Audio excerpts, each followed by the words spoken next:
Welcome to Dune, chapter by chapter. I'm Dominic. So in the last chapter that I discussed, it was a battle of wills with Paul Atreides and Dr. Liet Kynes. And in that chapter, they were in one of Kynes' labs that had a bunch of like escape holes and stuff in it, just in case the Harkonnens ever show up. And just outside, Duncan, Idaho was standing guard. And then the Sardaukar do show up, and it's the final, it's the last stand of Duncan, Idaho. He goes to battle with the Sardaukar guards, but he ends up getting killed. So Duncan, Idaho died in that last chapter, and then Paul and Jessica and Liet Kynes escape through some secret tunnels. But they end up parting ways, and then Paul and Jessica find themselves an ornithopter, and they escape, only to be chased down by Harkonnens in ornithopters, shot at, and their only way to get away is to fly into an oncoming sandstorm. And Liet gave them a way they could survive that storm. The Fremen have a way of actually flying into those storms and surviving them, where the Harkonnens, they don't know how. Every time they chase them in there, they get killed off. And so from all intents and purposes, the Harkonnens think that the Atreides are dead. There's no way they could have survived that storm. So now this chapter, picks up after that, and now we are over to the Baron, who has set up like quarters inside of his grounded spaceship, and Nefud has showed up, and he's giving him the report. The Atreides is dead, and the Baron says, well, how do you know? And he said, well, no one could survive the storm. They flew directly into it with an ornithopter, a sandstorm. We couldn't even follow, because our ornithopters would have been destroyed. And then the Baron then asks him, well, did you see any bodies? And then Nefud goes, well, no. Well, then they're not dead. You don't know that for sure. Like, the Baron doesn't want to take any chances with this. And so that's what this chapter is about. It's the Baron in his spaceship that he's got done up all luxurious with all fine art and stuff around him. And he's hearing about the events that have just happened out in the desert. And Nefud is giving him a report. And one thing about this chapter that's kind of interesting is as the Baron's always scheming even against his own men all the time. He's always making sure that Nefud is afraid of him, and he even hints at addiction is a powerful weakness. He always hints at that's someone's Achilles heel.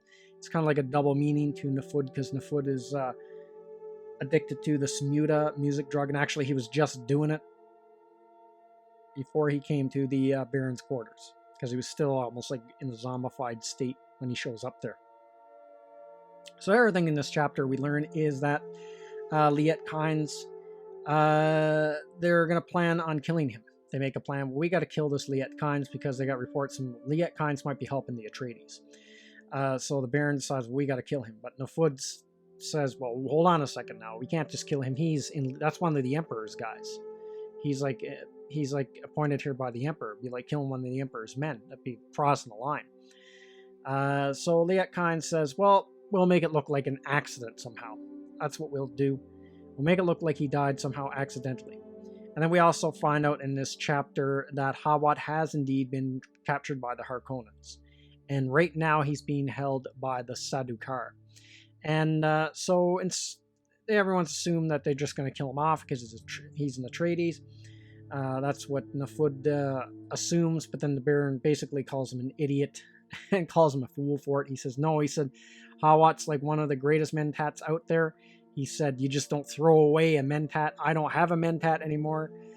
Piter is dead because of his own stupidity and because of that poison gas tooth. So I need a new one. So we're gonna take Hawat into our house and make sure he's well fed. He's got lots of food and lots to drink, and we're gonna court him over to our side. But he puts in an insurance plan in this one. He tells Nefud, now, even though he's gonna be on our side, we still gotta have some way to double cross him. So I want you to put a poison in his food and poison him, and then it'll be a slow acting poison. But every time he gets food and drink from us, every time he eats in his food, we'll put the antidote for the poison in his food.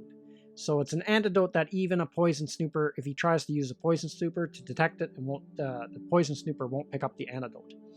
And then that way, if he escapes or goes somewhere else, he doesn't get access to the antidote. He doesn't know he's been poisoned. And then all he has to do is, just be away long enough and the slow-acting poison will kill him. So they kind of got this insurance policy put in there with Thufir Hawat, the Baron. And there's like a lot of scheming going on with the Baron in this chapter. This is what I love about Dune. I love all the schemery that's going on, plans within plans.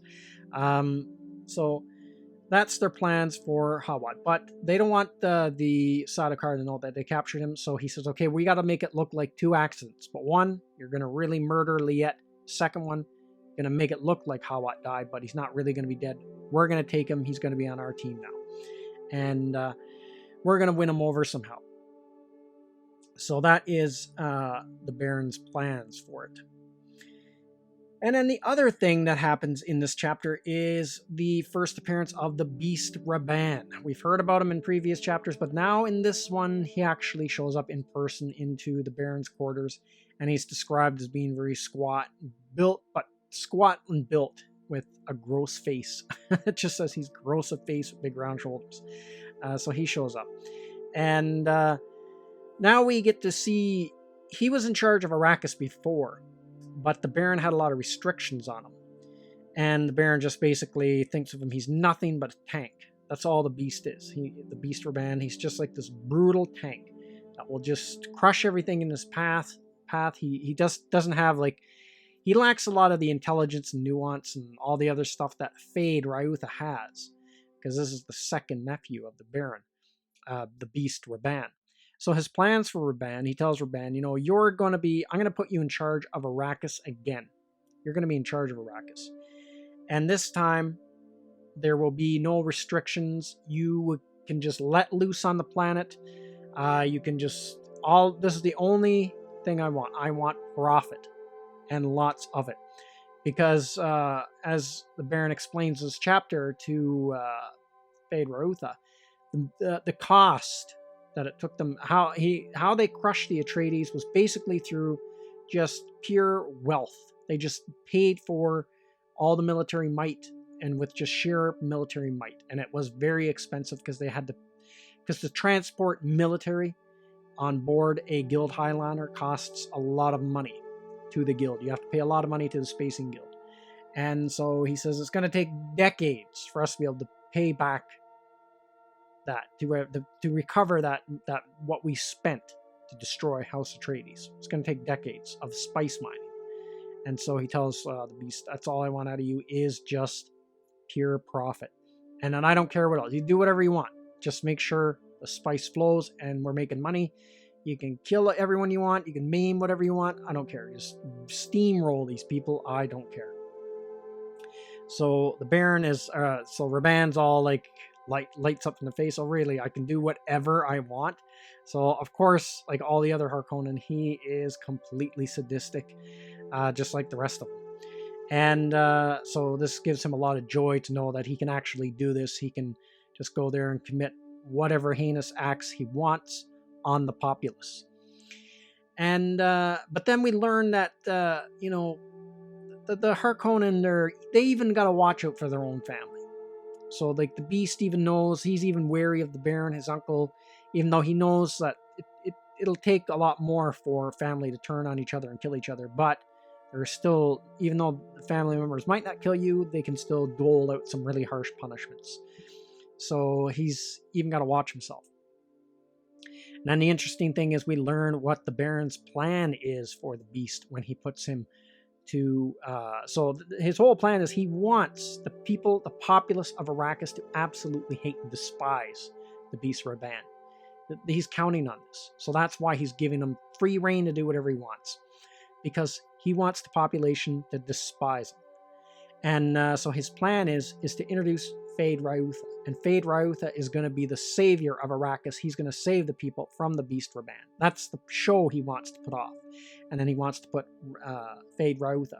Because his plans for Feyd, he wants to get a Harkonnen in as emperor. He knows he himself won't do it, but he wants to somehow get a Harkonnen on the imperial throne. And his best bet for that is feyd-rautha. That's what he wants for Feyd. So that's what he's going to do to. And so basically he's going to end up double-crossing the beast Rabban if this whole plan works out.